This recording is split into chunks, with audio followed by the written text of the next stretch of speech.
Écoutez la réaction de cet homme politique, futur peut-être président roumain, quand on lui annonce qu'en France, lorsqu'un OQTF décide de se marier, on est obligé de le marier, sinon c'est le maire qui risque d'aller en prison. Écoute. En France, quand vous avez quelqu'un qui est un migrant en situation irrégulière, il faut quand même le marier, sinon le maire est condamné.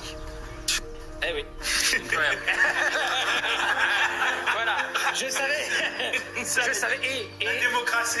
Et si le migrant est en situation irrégulière et que vous lui dites vous devez rentrer dans votre pays et que vous lui avez donné un document en disant que vous devez quitter la France, vous devez quand même le marier. Incroyable. Voilà pourquoi on passe dans le monde entier, pour des faibles. Il n'y a qu'en France que ça choque personne, qu'il y a un maire qui risque d'aller en prison, d'être inéligible, d'avoir, je crois, 75 000 € d'amende, parce qu'il refuse de marier un mec qui doit pas être là. Ah, c'est un truc de ouf. Même lui, il en revient pas. Je te jure, je crois que je vais aller vivre en Roumanie. Ça a l'air sympa, la Roumanie.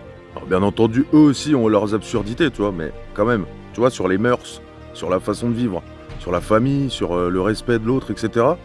Ils sont quand même plus proches de nous, les patriotes, tu vois, que toute cette bande de... Voilà, c'est incroyable. Franchement, s'ils détruisent le pays, mais d'une force, parce qu'on se rend tellement ridicule.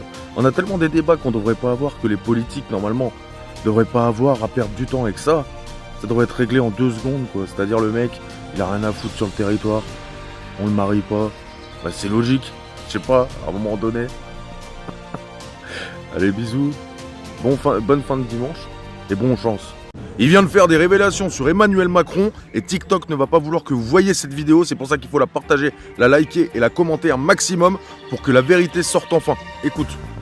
J'aime la culture française, j'aime le peuple français, mais je n'aime pas les tendances dictatoriales d'Emmanuel Macron. Ah, vous dites que Emmanuel Macron a une tendance dictatoriale? France, ça implique alors, la France est immiscée dans les élections de Roumanie et l'ambassadeur de France sur ordre d'Emmanuel Macron a discuté avec le président de la Cour constitutionnelle, celle qui a annulé les élections en Roumanie. Alors ce monsieur, c'est pas n'importe qui, c'est Georges Simion, d'accord? C'est certainement le prochain président de la Roumanie, si tout va bien et si c'est pas truqué. Et la révélation qu'il vient de faire, c'est tout simplement l'ingérence de la France dans les élections roumaines. C'est-à-dire qu'il est en train de dire tout simplement en direct à la télé qu'Emmanuel Macron a agi de près ou de loin sur le fait que ces élections aient été annulées. Et ça, c'est gravissime. C'est gravissime parce que c'est un homme d'État, lui. Il est en train de faire des révélations et c'est très grave. C'est pour ça qu'il faut que vous diffusiez au maximum pour faire comprendre aux gens à qui on a affaire avec l'occupant de l'Élysée. Ouvrez vos yeux, ouvrez vos oreilles. À un moment donné, c'est pas des fake news, c'est pas patati patata, je suis pas un complotiste, mais il faut écouter les gens. Et ce monsieur vient de le dire très clairement.